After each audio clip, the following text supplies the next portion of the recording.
il y a eu une nouvelle plainte annoncée contre Tidjane Thiam pour tromperie et corruption morale. Et donc, c'est une crise en interne au sein du PDCI, le parti dictatorial de la Côte d'Ivoire.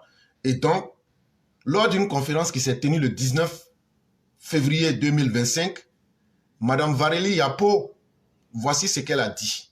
Parce qu'on dit, quand quelqu'un dit quelque chose et que toi-même tu viens dire, c'est deux choses différentes. Mais voici ce qu'elle-même a dit.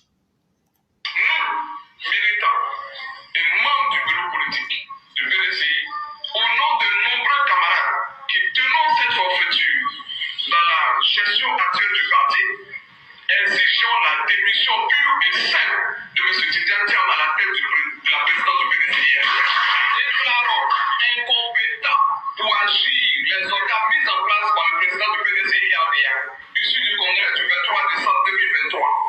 Interpellons le ministère de l'Intérieur pour mettre de l'ordre dans le PDCI RDA.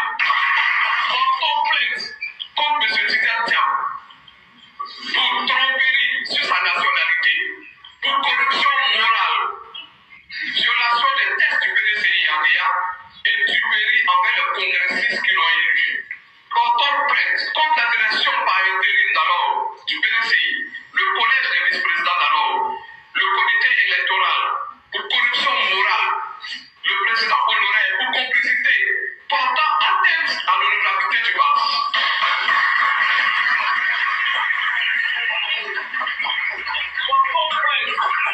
L'annulation pure et simple du congrès électif de décembre 2023 et de tous les actes qui ont suivi. Parce que ce congrès est frappé d'irrégularités sur la base des aveux faits par M. Tidjane Thiam lui-même, président illégalement élu du PDCI-RDA. C'est bon ou je rejoue encore? Je crois que c'est bon, on a bien entendu. Oui, ok. Elle a développé après, hein. Après si tout le monde veut écouter. C'est mon inquiétude. On demande un congrès qui démissionne, qui se mette en congé lui-même pour sauver le PDCI-RDA. Qui se mette en congé et qui nous laisse aller élire un nouveau président du PDCI-RDA. Et si ces papiers sont prêts, qu'il revient pour la promotion. C'est un parti démocratique, normalement on fait des débats d'idées, n'est-ce pas? On n'a pas les mêmes positions. Là, moi aujourd'hui, je demande la démission du président Thiam. On n'a pas les mêmes façons de voir. Alors, forcément. Mais ça ne fait pas de nous PDCI. Bon, je suis PDCI, hein. Mon sang ici est vert, ici c'est blanc. Je suis PDCI RDA, mais je suis quelqu'un de rigoureux. Très bien. Et je dis que les membres du comité électoral, M. Kopli Boni, M. Kakou Gervais, ils me connaissent tous. Ils ont failli, dangereusement failli, parce qu'ils n'ont pas été rigoureux. Alors, le maître Blessy nous dit, donc pendant la conférence de presse qui a eu lieu aujourd'hui, on a dit sur les antennes d'une télévision que le maître Blessy n'aurait pas dit la vérité. J'ai dit que le président Thiam n'a pas de problème d'éligibilité. Je suis en connaissance du dossier. Je demande aux militants du PDCI-RDA de se rassurer.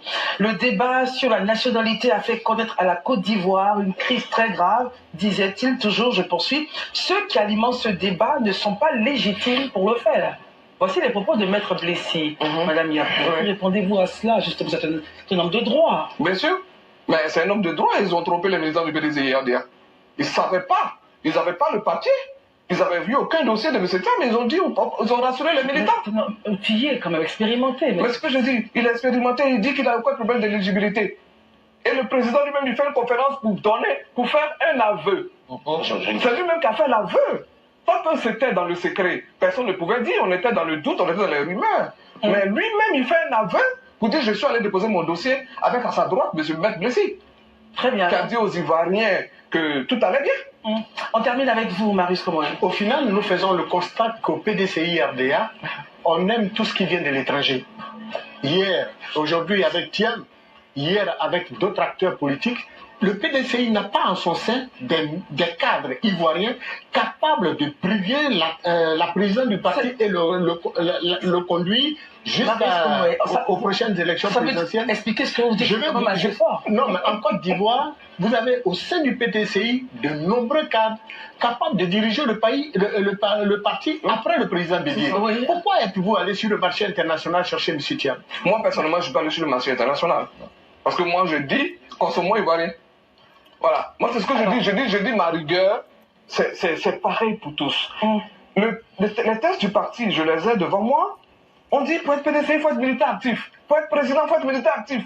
Très bien, Madame Yapo. Si vous aviez un dernier mot, notre parcours avec vous se termine maintenant. Si vous aviez un dernier mot, que diriez-vous? Je dis que, bon, je maintiens ma position. Je ne reconnais pas les décisions du conseil de discipline que je dénonce depuis toujours. Je suis membre du bureau politique jusqu'à bon, jusqu'à ce que le congrès m'exclue officiellement. Très bien. Voilà. Et je demande toujours au président Tidjane Thiam de se mettre à côté pour qu'on ait un congrès ordinaire pour toiletter les tests. Merci beaucoup. Merci nous à profitons en même temps pour inviter le... Et donc, mesdames et messieurs, vous venez d'entendre, vous ne direz pas que c'est moi-même qui ai inventé les faits. Ceux qui ont déposé la plainte, voici la dame Yapo Valérie, qui vous a parlé, vous avez entendu. Et tout ce qu'elle reproche à Tidjane Thiam, elle l'a dit. Corruption, tromperie, nationalité douteuse, tout. Et donc, personne ne peut dire qu'il n'y a pas de crise au sein du PDCI. Ça, tout le monde le sait. Maintenant, moi, je vais faire mes commentaires sur l'événement. C'est qu'ici, d'abord, c'est qu'il faut savoir, elle n'est pas la seule à avoir déposé une plainte. Il y a M. Kamena Joseph, M. Zerebo Tiemoko Vincent et M. Essolat Demes, ainsi que M. Yapo Abekwa Justin, en plus de Valérie Yapo, c'est tous ceux-là qui ont déposé des plaintes. Et ce sont des secrétaires de section PDCI à Yopougon, à Dimokro, à Dabou, à Boaké. Et ils ont déposé une plainte en justice par voie de commissaire de justice. Ça veut dire qu'ils ont utilisé un huissier pour aller déposer leur plainte. Et donc, ça veut dire que l'affaire sera jugée. Mais ce qui arrive au PDCI là, ce n'est pas quelque chose qui devrait étonner quelqu'un. Quand Tidjane Thiam décide, et le PDCI lui-même décide d'aimer des corps étrangers, eux qui ont fait la promotion de l'ivoirité, aujourd'hui c'est eux qui nous demandent d'aimer les corps étrangers, et eux-mêmes refusent de consommer ivoirien. Tu ne peux pas dire quelque chose son contraire. Mais cette fois-ci là, le temps qu'ils vont prendre entre le tribunal et puis le siège du PDCI là, pour faire les va-et-vient là, ils auront le temps de manger de beaucoup de tiabdiennes, ils auront le temps de manger le bon yassa, ils auront le temps de bien manger le dibier, le mafé, et après ils vont danser le mbalax, le ngel, le bouragabou, et bien d'autres danses. Quand ils auront fini avec tout ça dans leur siège là, on va leur dire que l'élection est finie. Parce que vous voulez consommer maintenant étranger, il n'y a pas de problème. Faites ce que vous avez à faire. Mais ce que nous retenons, et ce que les uns et les autres doivent retenir, c'est que de cette situation-là, le PDCI et Chakadjan vont sortir discrédités et décrédibilisés. Parce que, déjà en mauvaise posture, le peu de crédibilité qui leur restait là, tout ça, ça va tomber. Parce que ceux qui les ont convoqués là, vont pas aller et puis vont dire, ah, on n'a pas de preuves. Donc, à force de titiller, de taper dans le tas là, toutes les petites manigances qui sont au sein du PDCI là, ils seront obligés de les exposer en face du tribunal. Et donc là, ça va les discréditer eux tous et ça va les décrédibiliser. Et ça, nous on aimerait voir ça et on va comprendre beaucoup de choses. Parce que ce ne sont pas des militants RHDP, c'est entre eux-mêmes PDCI. Et déjà les mots que Mme Yapo utilise sont des mots assez lourds. Et donc là, elle sera obligée avec ses compères, ses amis, de donner plus de détails. Et en donnant plus de détails, on va découvrir tous les cadavres qui étaient cachés. Et donc, ça va les décrédibiliser et ça va les discréditer. Et ça, c'est une très bonne chose. Parce qu'ils seront obligés d'exposer toutes les manigances devant le tribunal et au grand jour. Et donc là, il y a encore une autre particularité. C'est que ceux qui ont posé la plainte là, eux n'ont rien à perdre. Ils n'ont absolument rien du tout à perdre. Mais Tidjane Thiam et son PDCI ont tout à perdre. Le PDCI, il y a ça. Le PDCI Mafé, le PDCI Tiebdjen, eux, ils ont tout à perdre. Parce que Kassema des Papos qui va avoir lieu là, ça ne sera pas petit. Et là, on attend de voir de nouvelles réalités encore. Mais ce qu'il faut retenir, c'est que le baoulé franco-sénégalais n'est pas au bout de ses peines. Parce que c'est maintenant même que le bouclier même s'amoncelle. C'est maintenant même que des nuages noirs sont en train de s'accumuler sur sa tête. Et donc le PDCI va devenir une cocotte minute comme Caï. Et à tout moment, ça peut exploser. Et si le PDCI explose, finalement, l'enfant prodige, le baoulot sénégalais français, partira avec un électorat en miettes. Et vous allez les voir disperser. Déjà qu'il y a le PDCI Bion qui est là. Ce procès-là risque de mettre fin au PDCI qui sera divisé. Et on va se retrouver avec le vrai PDCI clanisé. Le vrai PDCI Akoué de Yamoussoukro. Le vrai PDCI de Kopli Boni. Le vrai PDCI des tribalistes comme Soumaïla Traoré Bredoumi. Et c'est là qu'ils vont commencer à lire leur. Et donc ils ne seront pas étonnés de leur défaite parce que n'ayant pas de militants. En vérité, ça nous donne une leçon. S'il a été facile pour Chaka Dian d'usurper, de voler la présidence du PDCI à travers la manigance, la malice, le tribalisme, ça ne sera pas la même chose pour lui pour se mettre à la tête de la Côte d'Ivoire et pour diriger les Ivoiriens. Ça ne sera pas facile. Et ça, je vous donne 3 raisons pour aller rapidement.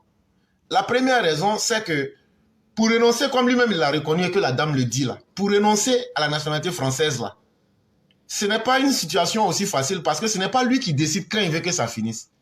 Il y a des gens, ils sont en train de mentir pour dire non, Thiam connaît beaucoup de personnes en France, ça va se passer en 1 minute, c'est faux. C'est faux. Les lois là, aujourd'hui Emmanuel Macron a trop de problèmes pour se faire détester à cause de Tidjam Thiam. Et la justice bananière qu'on fait chez nous en Côte d'Ivoire là, c'est pas comme ça chez les Blancs. Hein? Donc là, cette procédure là, ce n'est pas une procédure banale qui va prendre quelques jours. Ça peut prendre au minimum 6 mois ou même 24 mois. Or, les élections auront lieu le dimanche 26 octobre 2025. Ça, c'est la première raison qui nous permet de douter déjà même de la candidature même de Chaka Dian. La deuxième raison, pour approuver la demande et accepter que les autorités françaises délivrent le décret pour dire que Chaka Dian a perdu la nationalité française là, il faut que Emmanuel Macron signe ce décret-là. Est-ce que ça sera signé à temps? Ça, c'est la deuxième raison. Et la troisième raison, l'article 48 du Code des nationalités en Côte d'Ivoire dit qu'un Ivoirien, si tu perds ta nationalité et que tu veux te réintégrer dans cette nouvelle nationalité, dans cette même nationalité ivoirienne, tu dois faire une demande. Et cette demande-là doit être validée par un décret qui doit être signé par le président de la République. Or, c'est vous qui vous promenez pour dire qu'Alassane Ouattara a peur de Babo, il a peur de Tidjam. Si vraiment il a peur là, donc acceptez d'être logique envers vous. Est-ce que quelqu'un qui a peur de quelqu'un peut aller se livrer à cette personne? Donc, comme Ouattara a peur là, et que c'est lui qui doit signer le décret là pour réintégrer Tidjam Thiam dans la nationalité ivoirienne, tellement il a peur, il ne pourra pas soulever le bic. Hein. Parce que sa main va trembler. Et ça va prendre combien de temps? Parce qu'il aura peur de signer. Et donc là, il y a beaucoup d'obstacles que Tidjam Thiam doit encore lever. Mais bien avant tout ça, en tout cas, le 27 février 2025, ils seront au tribunal et pour faire les cassements des papos là-bas, pour dire qui a fait quoi, qui n'a pas fait quoi. Et c'est avec beaucoup de plaisir que nous, on va chercher les petits détails pour clouer le PDCI, comme de la manière les Djoula clouent les peaux de moutons quand ils font tabaski là. En tout cas, l'heure de l'amusement est terminée. Et comme je le disais, quel que soit le résultat qu'on aura de ce procès qui va se tenir, qui vont aller pour dire qu'on doit chasser Tidjam Thiam là, quel que soit le résultat là, ça aura des répercussions négatives sur Tidjam Thiam et sur le PDCI. Parce que ceux qui n'ont pas compris là, comme je le disais, c'est quelque chose qu'on voyait venir depuis longtemps. Tous les frustrés, même les Guikaouye, tous les frustrés, les Teritano, les Bion là, ne vous trompez pas, ils attendaient Tidjam Thiam autour. Or, Tidjam Thiam ne connaît pas le PDCI. Quand on dit connaître un parti là, c'est connaître les hommes, leur comportement, leur mauvais et bon comportement, ce qu'ils peuvent faire, ce qu'ils ne peuvent pas faire. Tu ne peux pas venir en plein midi, comme si tu viens dans une porcherie pour dire, bon, comme les porcs sont bien nourris là, enlevez là, on va aller les vendre. Si tu as pu accepter ça avec les baoulés tribalisés, mais ce que tu as frustré pour pouvoir atteindre le sommet du PDCI là, il faut savoir que toi, le fils de migrants sénégalais qui s'est fait introniser à la tête du PDCI là, ceux qui étaient frustrés là, ils t'attendaient au tournant. Pourtant, l'article 41 des textes même du PDCI précise que le candidat à la présidence du PDCI doit être ivoirien, être de bonne moralité. Est-ce que Tidjam Thiam est de bonne moralité?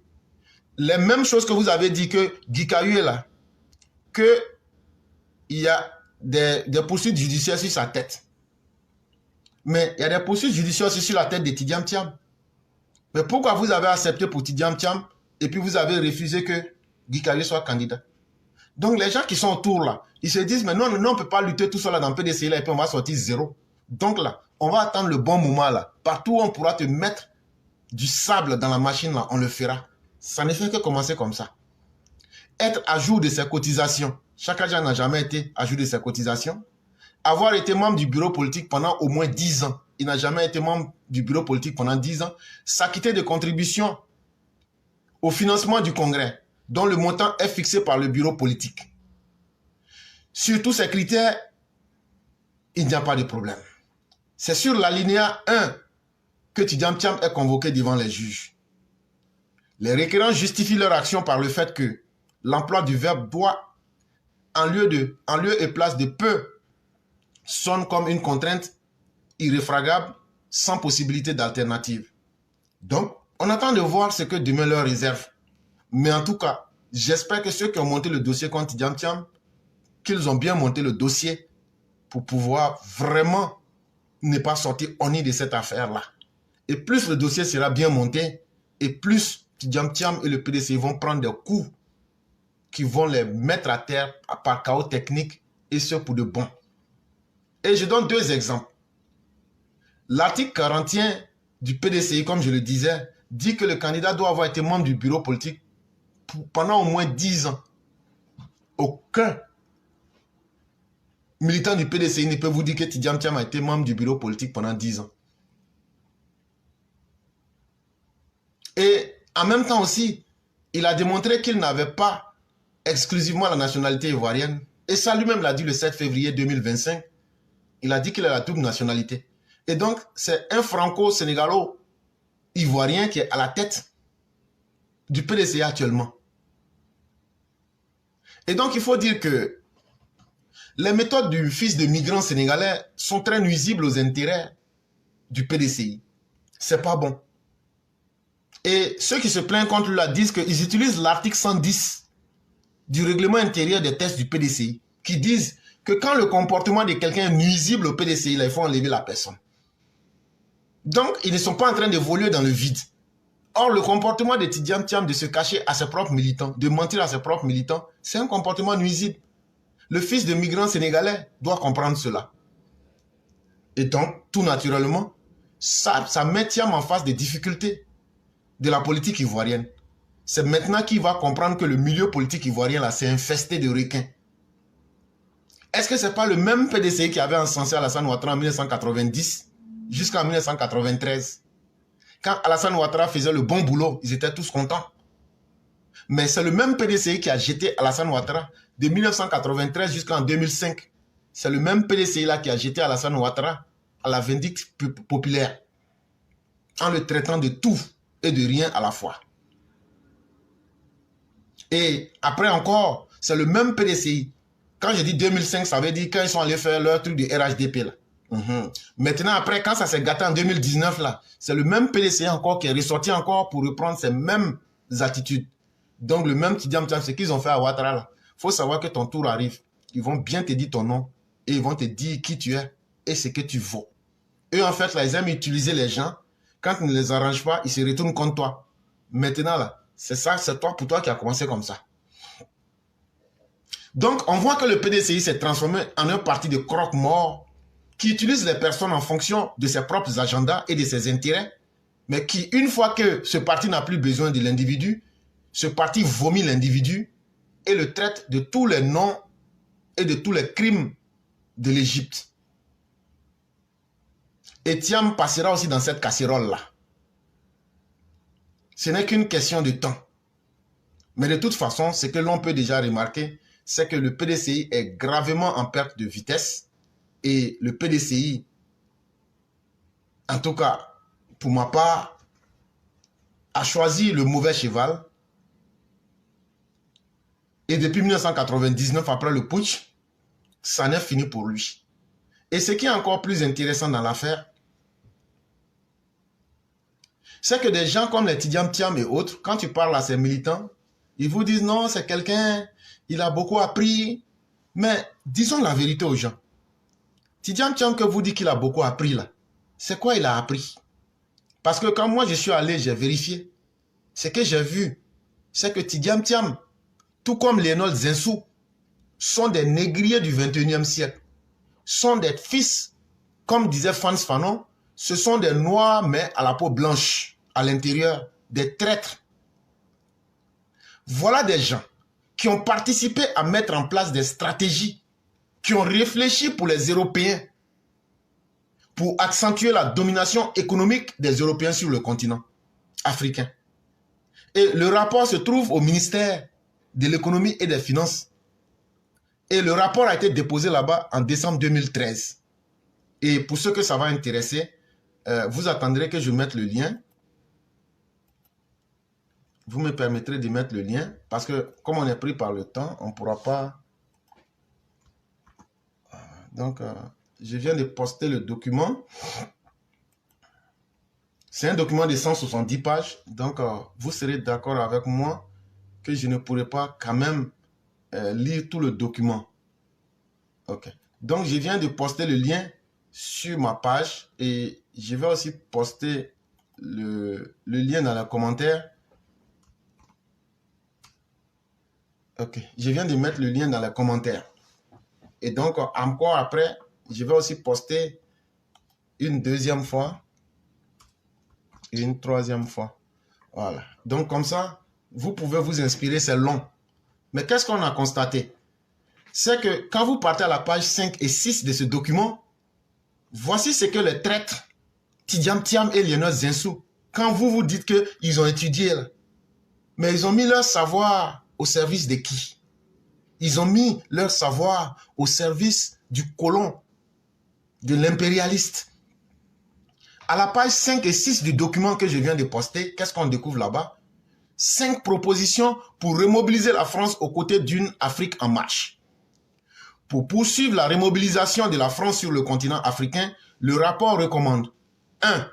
Élargir la zone franc CFA aux pays limitrophes pour en faire un bloc régional et une instance de dialogue économique renforcée. Ils disent que pour que la France puisse dominer l'Afrique là, de la manière Ouattara est en train de lutter pour qu'on fasse écho là, qu'il ne faut pas que les Français vont accepter, hein, que les Français n'ont qu'à continuer à encourager les pays qui sont là, qui n'utilisent pas le franc CFA là, que les Français, pour augmenter leur domination sur l'Afrique là, qui n'ont qu'à demander aux pays qui n'ont pas encore utilisé le franc CFA là, de se mettre dans le franc CFA. Ils disent ça, c'est une première proposition qu'ils font. Deuxième proposition, réinvestir les leviers de l'influence française, relancer les relations administratives et politiques de haut niveau de l'État français vers le continent africain, qu'il faut former des Français avec des stratégies d'influence beaucoup plus efficaces pour comprendre les Africains, pour comprendre comment fonctionnent nos différents systèmes, et puis il faut le faire en mettant des hommes qui sont formés à de hauts niveaux de l'État français vers le continent africain. Ce sont les Tidjam Thiam avec les Zinsou là, qui réfléchissent et qui donnent ces idées aux Français contre les Africains. Troisième proposition, définir une politique de détachement dans les enceintes publiques des décisions économiques régionales et multilatérales et mieux mobiliser les Français employés dans les entreprises étrangères présentes en Afrique. Et donc, il faut utiliser les Français qui sont dans des entreprises étrangères mais qui vivent dans les pays africains là. Il faut utiliser, au lieu que le gouvernement français ou même les officiels français se mettent devant et puis vont être critiqués là. Ils n'ont qu'à donc utiliser ces gens-là comme des proxys. Comme ils sont en Afrique, ils ont une bonne connaissance. Ils n'ont qu'à les utiliser pour les infiltrer dans les instances économiques sous-régionales africaines. Et comme ça, ceux-là vont donner des renseignements aux Français. Comme ça, ils pourront avoir des informations solides pour essayer de matagraboliser les Africains.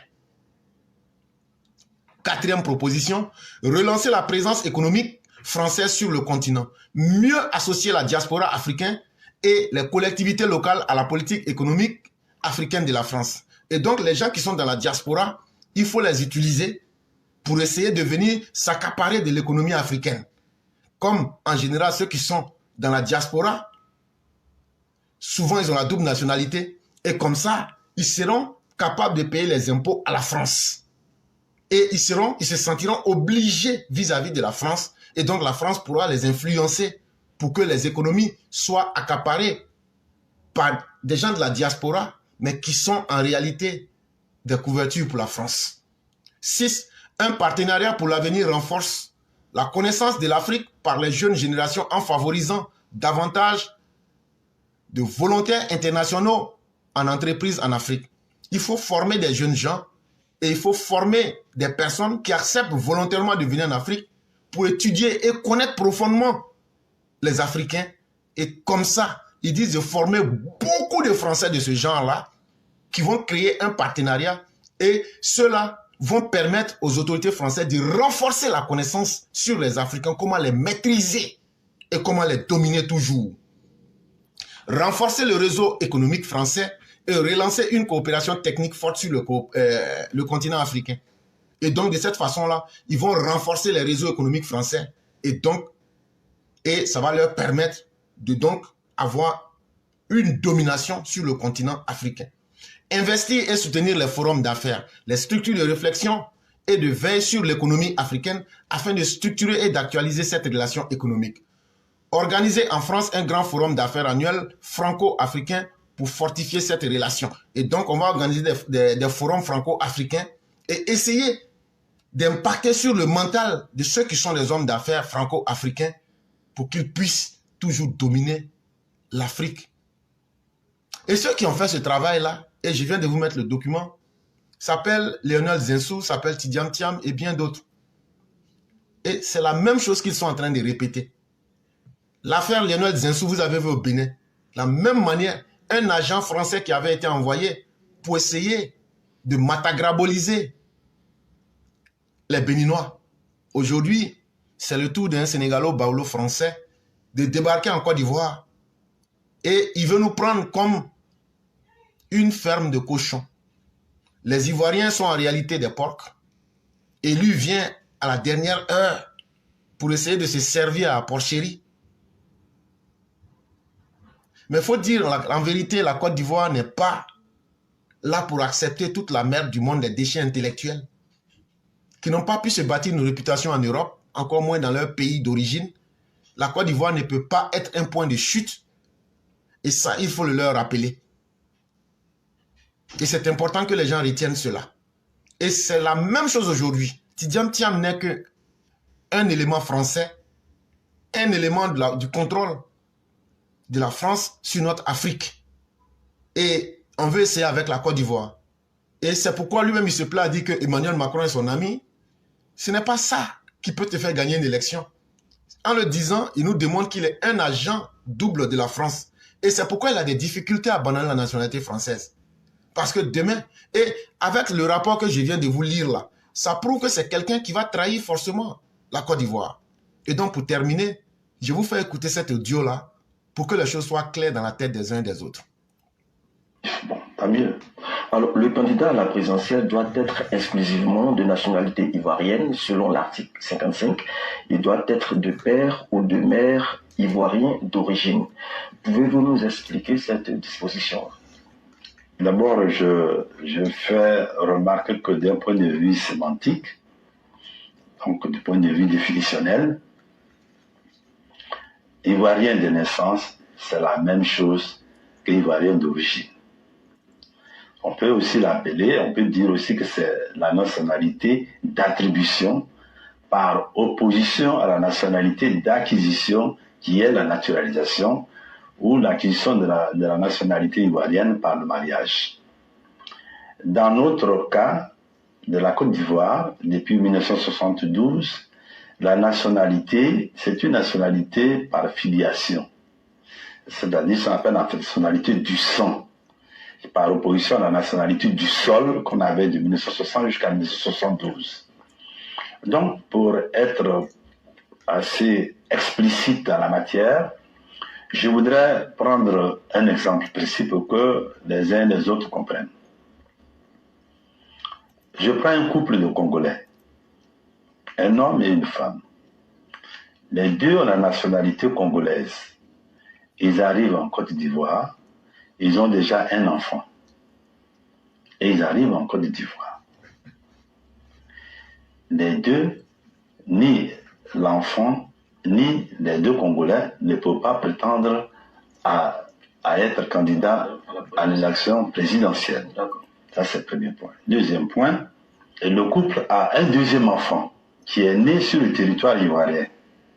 Il est certes né sur le territoire ivoirien, mais il ne peut pas avoir la nationalité ivoirienne, il ne peut pas être candidat, parce que c'est le sang, c'est pas le sol. Ils prennent, et eux tous les deux maintenant, le couple, les deux membres, prennent la nationalité ivoirienne. Ce sont des naturalisés. Ils ont un enfant qui naît, donc un troisième enfant qui naît. Celui-ci qui naît est un Ivoirien de naissance. Il est un Ivoirien d'origine qui a la nationalité d'attribution. Alors que ses parents sont des naturalisés et ses frères sont aussi des naturalisés. Lui, parce qu'il est Ivoirien de naissance, il peut prétendre à l'élection présidentielle. Mais il ne peut pas être éligible parce que ses parents sont naturalisés. Donc il ne peut pas être éligible. Donc il est exclu. À la limite, c'est son fils qui pourrait être éligible. Parce que lui, il est Ivoirien de naissance. Pourquoi? Parce que même si vous avez la nationalité ivoirienne, vos parents ne doivent pas être naturalisés. Donc les naturalisés sont exclus. D'accord, ok. Alors, est-ce que c'est suffisamment clair? J'espère que les téléspectateurs... Oui. Est-ce que le père de Tidjam Thiam, Amadou Thiam, ne s'est pas naturalisé ivoirien? Maintenant, celui qui parle, c'est pas éclaireur, hein? C'est le professeur Ouraga Obou. C'est lui qui a écrit la constitution de Gbagbo en 2000. C'est lui qui a écrit la constitution de Draman en 2016. Donc là, moi je ne vais même pas faire de commentaires. Chacun écoute. Mais est-ce que Amadou Thiam là, quand il venait en Côte d'Ivoire là, il avait la nationalité ivoirienne. Il s'est naturalisé. Est-ce que lui, son fils Tidjam Thiam là, est-ce que ce que Ouraga dit là, est-ce que vous écoutez bien?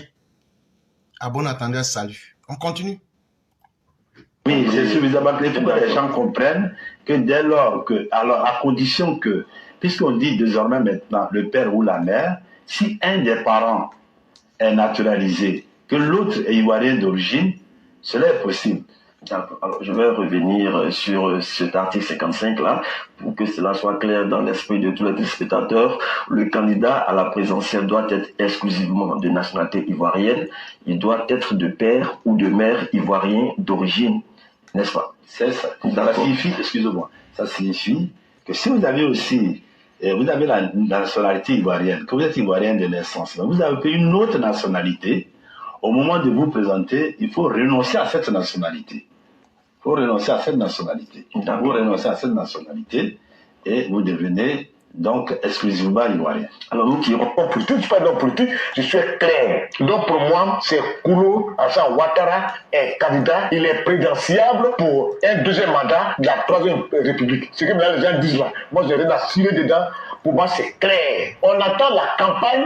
Alassane Ouattara, s'il veut, il est candidat. S'il veut, il n'est pas candidat. Celui qui veut, il le vote. Celui qui veut, il ne le vote pas. Et pour les gens de l'opposition, je vous regarde. Je vous regarde. Je vois le PPAC qui est en train de se démêler pour être candidat. Ils ne s'attendent pas au sein de leur parti. Je vois le PNCI qui est divisé. Dion passe ici. Qui passe ici. Chacun division au sein de la classe de l'opposition. Si vous partez comme ça, ça dit PPAC part. Simon Gbagbo part, PCI part, PCI qui est divisé en deux, je vous dis, le RADP va vous battre un coup KO au premier tour. Et gare à celui qui a venu me dire, ils nous ont volé. Si vous êtes unis, on peut réfléchir. Mais si vous êtes désunis comme ça là, ils vont vous battre. Et je mets ma main au feu. Celui qui va se tromper, venir s'asseoir sur les antennes, n'importe où pour dire, c'est nous qui avons gagné, ils ont volé notre victoire, il va me trouver sur ton chemin. Ça veut faire exprès, on vous bat, et puis après vous revenez, on nous abonne. J'ai vu ça à Yopougon ici, où le PDCI et le PPAC se sont divisés. D'abord, ils étaient unis pour l'élection à la députation. Et ils ont gagné les députations. Pendant la mairie, ils sont divisés. Et Bitoko les a partis propres. Et c'est maintenant les deux sur louche pour aller porter plainte. C'est ridicule ça. Si les gens de l'opposition en Côte d'Ivoire, ils le font, ils vont nous battre. Et puis c'est terminé.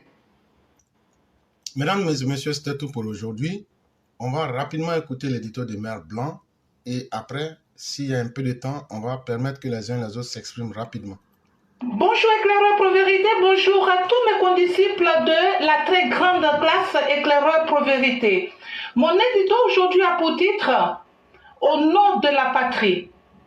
La patrie est une communauté sociale et politique à laquelle l'on appartient et que l'on a le devoir de respecter. En tant que communauté, elle est régie par des règles bien spécifiques auxquelles tout patriote se doit de respecter dans sa quintessence. Ces règles sont régies dans un ensemble de textes juridiques qui ont pour rôle de définir les institutions de l'État. C'est une convention sur laquelle repose l'équilibre du pays. Par conséquent, tout citoyen tendant à fouler au pied la moindre composante de cet équilibre doit être rappelé immédiatement à l'ordre. Tout Ivoirien y est soumis, peu importe son statut social. Le PDCI, en dépit de sa position de grand et vieux parti de la Côte d'Ivoire, s'est fourvoyé malheureusement en voulant se plier aux valeurs d'une petite communauté d'Akoué, qui, si l'on n'y prend garde, pourrait déstabiliser l'équilibre de notre chère patrie. Dire oui à Thiam comme président du PDCI est délétère, mais il n'engage que vous et votre parti. Mais vouloir l'imposer au peuple ivoirien serait un désastre dans le futur. Si Tidjane Thiam représente le Regent 76 Explorer, le plus beau bateau du monde pour vous, ses repéros, pour nous, il reste une embarcation de fortune qui prend l'eau de partout. Ne nous l'imposez pas. Ce ne serait pas un bon exemple, ni aujourd'hui, ni pour les générations futures. Des balises sont posées, il ne faut pas les détruire. Merci et à bientôt. Merci infiniment à Mère Blanc, merci pour cet édito. Merci encore d'éveiller la conscience. En tout cas, ce que vous pouvez vous permettre en tant qu'organisation privée, le PDCI, sachez que ce n'est pas la Côte d'Ivoire que vous pourrez imposer cela. Et ça fait partie même du respect des institutions et des textes. Apprenez au moins à être cohérent. Ce que tu fais chez toi à la maison, là, tu ne peux pas faire ça dehors. Et donc, respectez les Ivoiriens. Ce serait mieux pour vous-même et ce serait mieux pour la Côte d'Ivoire. Et surtout, tous les malheurs qu'on a connus, c'est le PDCI qui a été à la base à cause de ces mauvais choix politiques et de ces mauvais jugements des événements en Côte d'Ivoire. Et donc, il serait utile que le PDCI puisse encore se préserver d'une autre humiliation en étant encore ceux qui vont mettre le feu aux poudres en Côte d'Ivoire.